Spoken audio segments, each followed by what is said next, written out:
Good morning and welcome to the NBA Daily. Coming up, the Warriors beat the Grizzlies. We got Marcus Thompson to talk about it, and we're going to go a little bit deep on Orlando and Atlanta.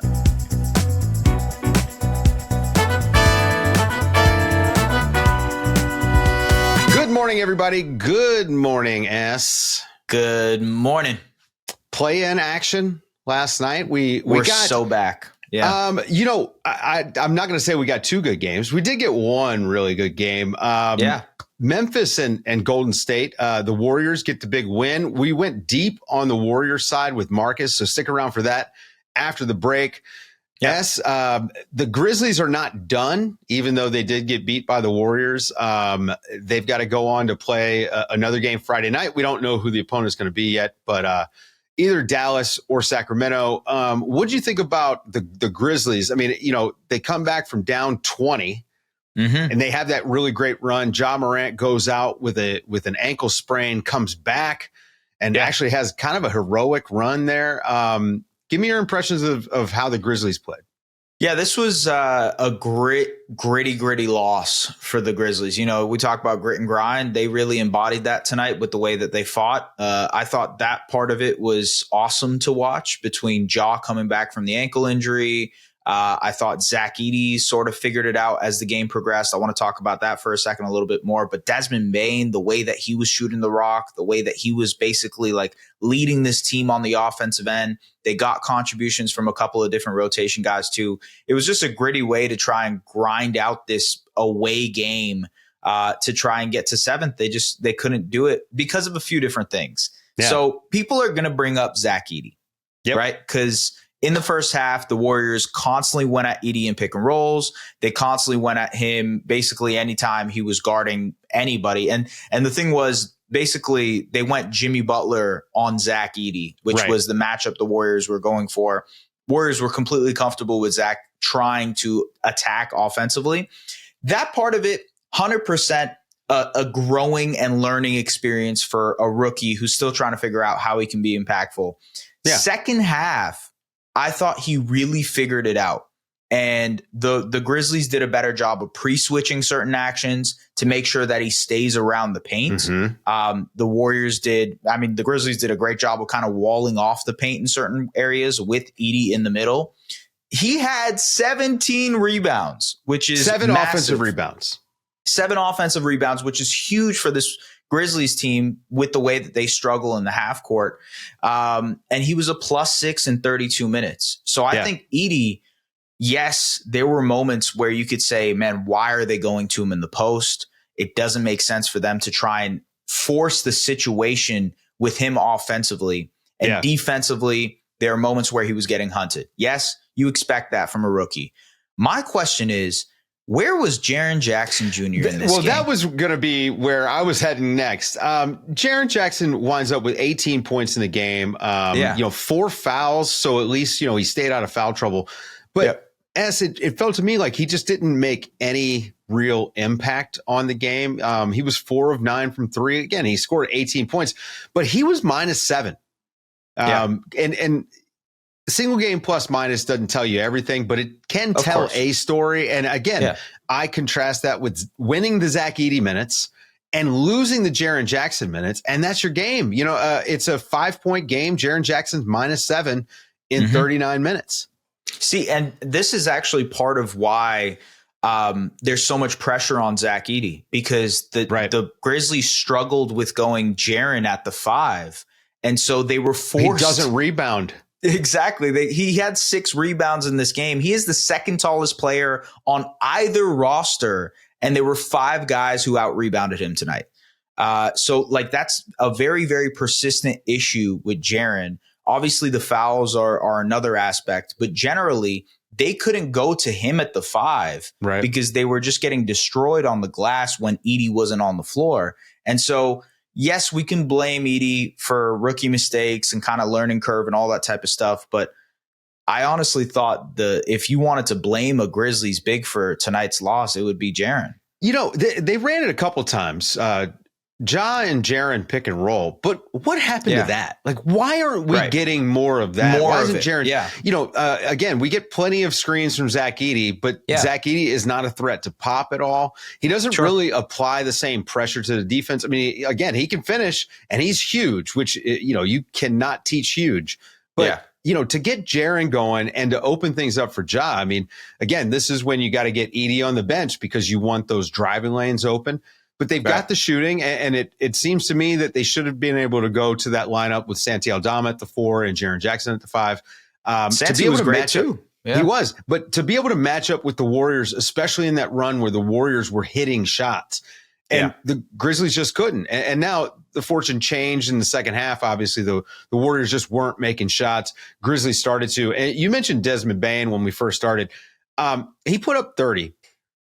He was 5 of 8 from 3. The 3 that he missed, they were in the basket. I mean, they rolled out and clutch moments too. He has to me become a big game player. He's done this now a couple years in a row where he's had a big play in or early playoff game. When Ja went down, the only reason this game stayed close was because Desmond Bane hit a few ridiculous shots. Absolutely. Yeah. And like the way this Grizzlies team has played all season was to figure out how to play without Ja and to lean away from what Ja could do in the pick and roll. And so I wasn't surprised that their offense was able to sustain when Ja went off the floor with that injury. And the fact that Bane kind of seized the moment, the driving tonight was awesome. You mentioned the shot making, the 3-point shooting, but generally like creation off of drives was really impressive for Bane tonight too. It was a huge game, a massive game for him. It's tough because now you're either going to play OKC or your season's done. So a little bit tougher of a circumstance for the Grizzlies with the season finishing, if you will. Yeah. Well, it's not over yet, but it's not done yet, but it's not looking great. Okay. The early game, the Orlando Magic just dusted the Hawks by 25. They look great. Paolo Banchero started this game off. His first quarter was kind of funny. He had 5 assists. He had 8 free throw attempts, and he made no field goals. Just a weird start to the game. It was honestly kind of how the rest of the game played out, too. He was 4 of 13 throughout. He took 11 free throws, had 7 assists, finished with 17 points. I thought it was interesting because he really struggled from the field in that mid-range area. Paolo likes to get into that mid-range bag, was just not hitting any of those shots. But the playmaking, like Atlanta was shading and throwing tons of bodies at Paolo. And Paolo was doing a great job of kind of just manipulating the Hawks defense, getting good looks for basically anybody else.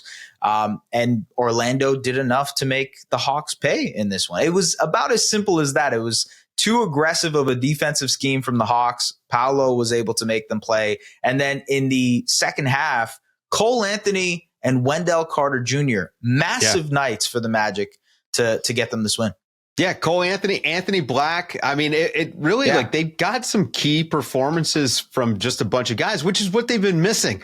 That was the thing. As like this team, when they were healthy and they were in the top of the standings, they were getting contributions from everybody, and then all these role players just kind of fell off. And obviously, they've had guys in and out of the lineup. Trae Young got ejected in the game. And, we didn't see on the TV broadcast exactly what happened, but apparently unsportsmanlike conduct. He did fake out the ref with the behind the back pat. What do you think about that?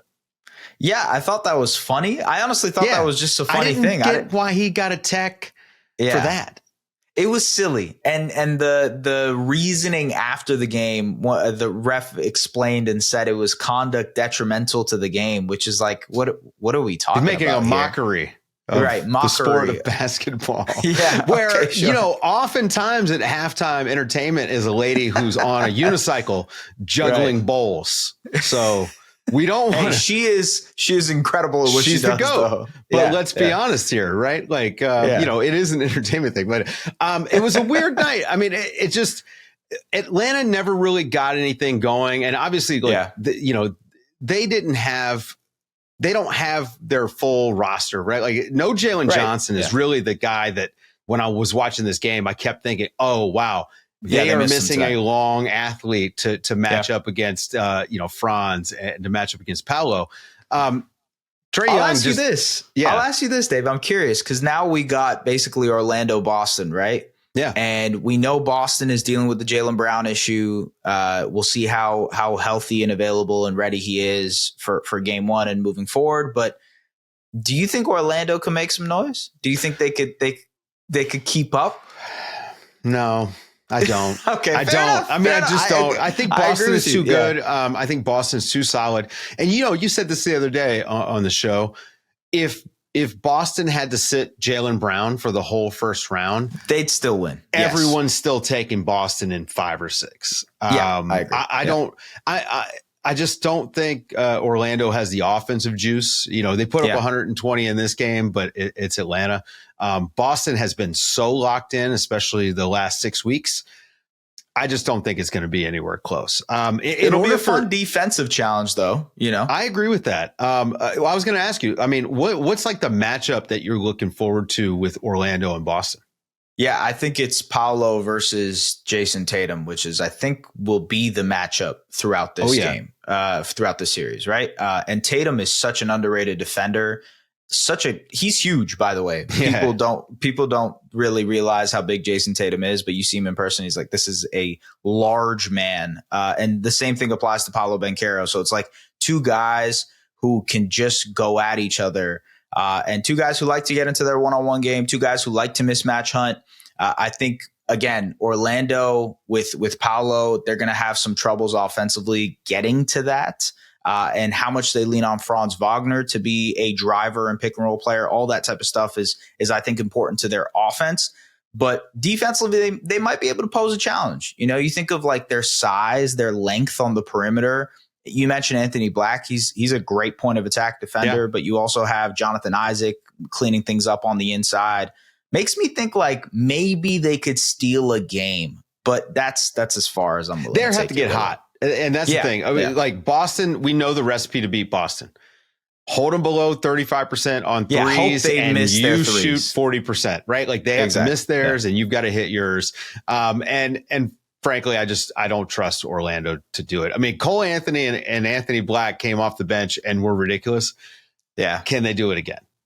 Can they do it? Right. I just, it is what it is. The talent gap between those two teams, I think, is just too far.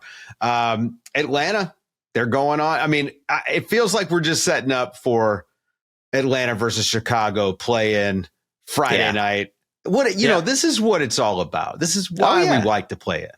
Oh yeah, absolutely. Yeah. There's you ever watch The Lion King and Mufasa is explaining to Simba, he's like, what's that dark side? That's the Eastern Conference play-in tournament. We don't go there, Simba. That's how it feels like with the Eastern Conference. But shout out to the Hawks, man. They're gonna win the consolation East spot. But I think it's gonna be the Bulls. Anyway, guys, hang out, stick around after the break. Marcus Thompson post game after the Warriors win.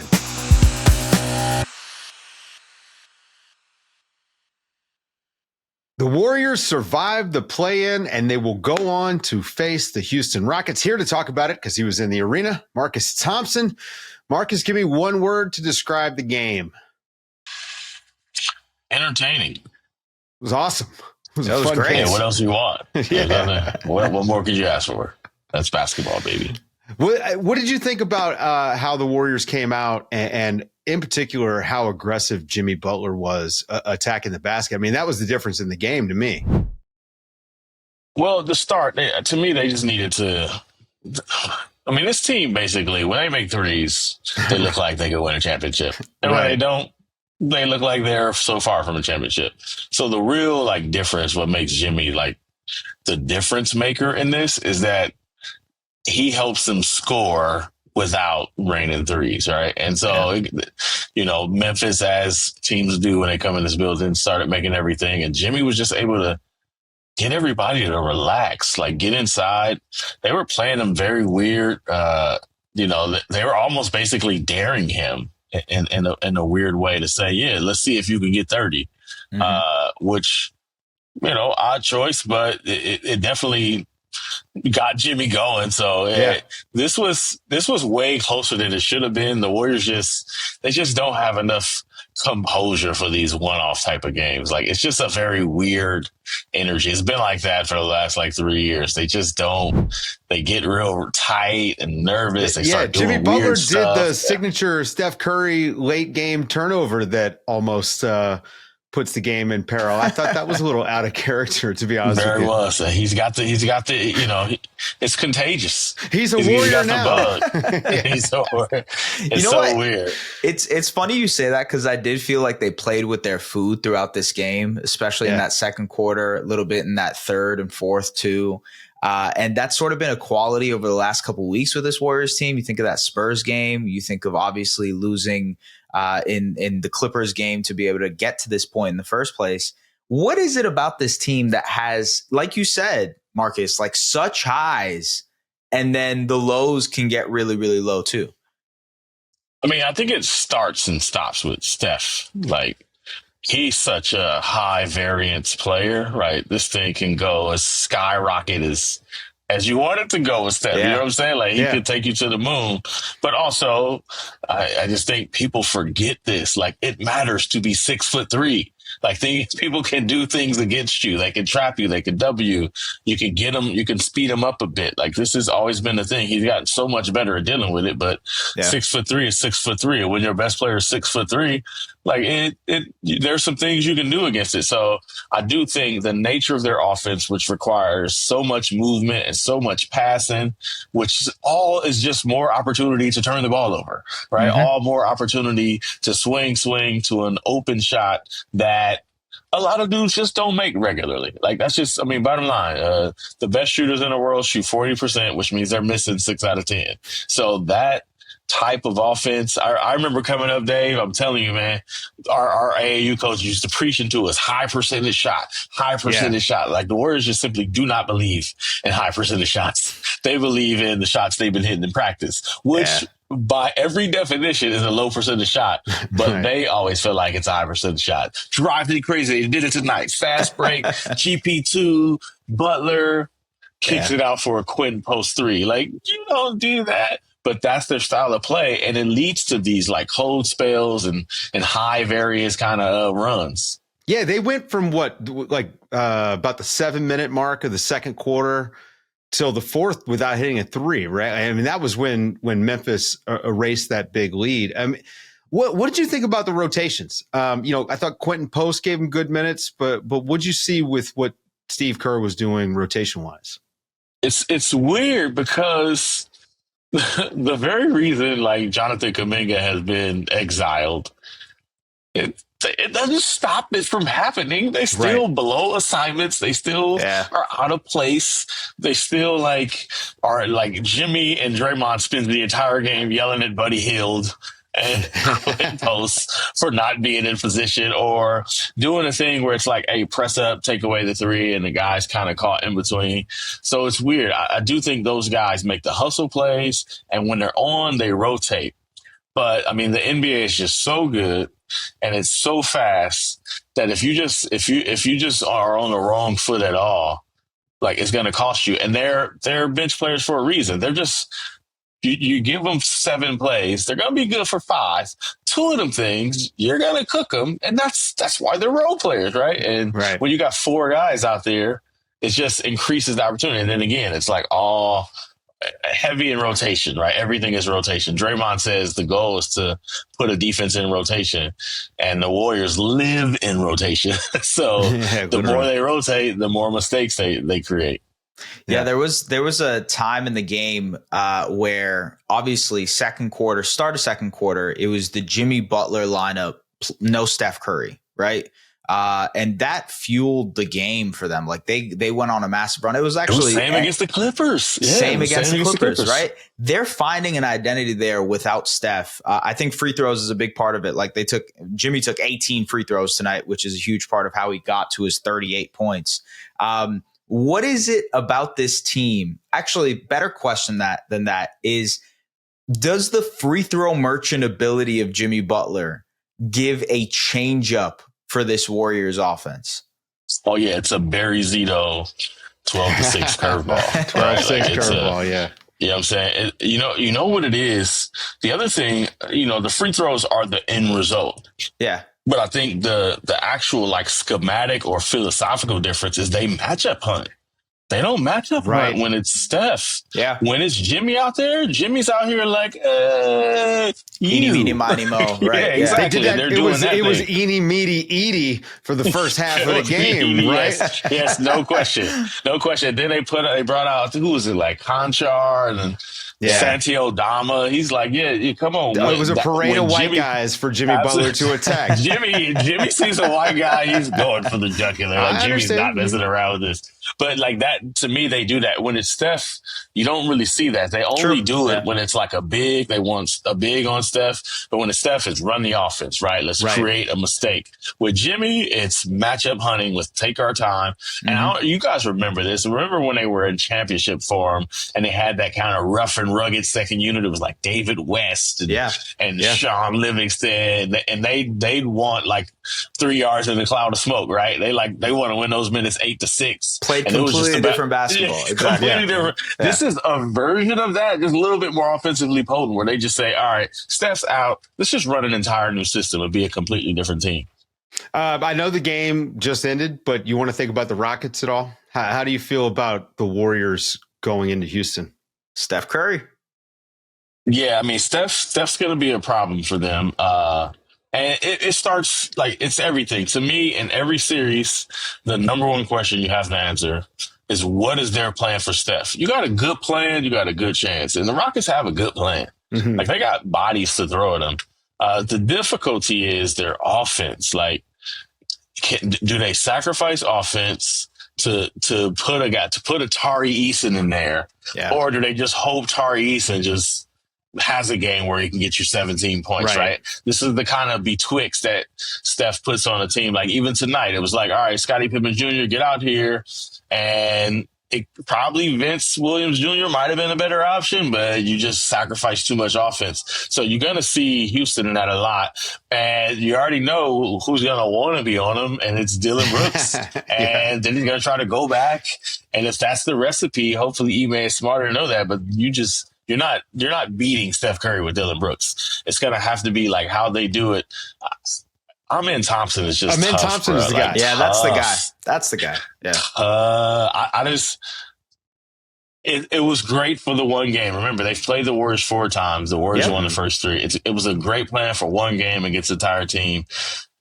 I would caution Amen and like, this is Stephen Curry, and it's 7 games. Yeah. Like, it sounds good to, you know what I'm saying? Like, he's going to figure out something. They're going to have a counter. And if he's really good on it, that means he won't be on Steph. That's all that means. If he's really good on Steph, he won't be on Steph. They're going to run him through 3 screens, and it's somebody else. So this is going to be an interesting matchup. I wonder, to me, it's going to come down to Jalen Green. If Jalen Green gets buckets, if they can score, they're just such a problem because they just have athletes all over the place. How much Looney do you think we end up seeing in that series? Because the Rockets, really none. Zero. Just because like the Rockets are massive, and Memphis is massive tonight, but Eady, again, very different type of big than like Steven Adams. Yeah, but you can't play Steven Adams against Steph Curry. I don't know, man. Not gonna be able to do it. I think they're gonna try to run him off the court. I think they want to run. So you just play small all the time. Yeah, you know who I think instead of Looney you get this series? I think you get Jonathan Kuminga this series. I think this is the time where you dust him off and say, well, he's put up great numbers against Houston all season. He has, Yeah, he's been great against Houston. He's actually been good against Memphis. Yeah. The thing about Houston is they make enough mistakes offensively, and they got enough like sketchy shooters on the floor that you could survive if Kuminga makes a mistake. You know what I'm saying? Like, Houston will show you some mercy. Whereas you saw like tonight, you make a mistake, Desmond Bane is drilling it. He was amazing. It's insane. Like they're not missing shots. And they also it's the ghost of 27 straight missed threes. So you never know what happens in Toyota Center. Oh man, are you making the trip down there, Marcus? Am I making a trip to Houston? You know I'm going to Houston. Exactly. You know I'm All right. going to Well, Houston. we're going to get you in here next week. Guys, go and read Marcus over at The Athletic. I'm sure, big big written piece.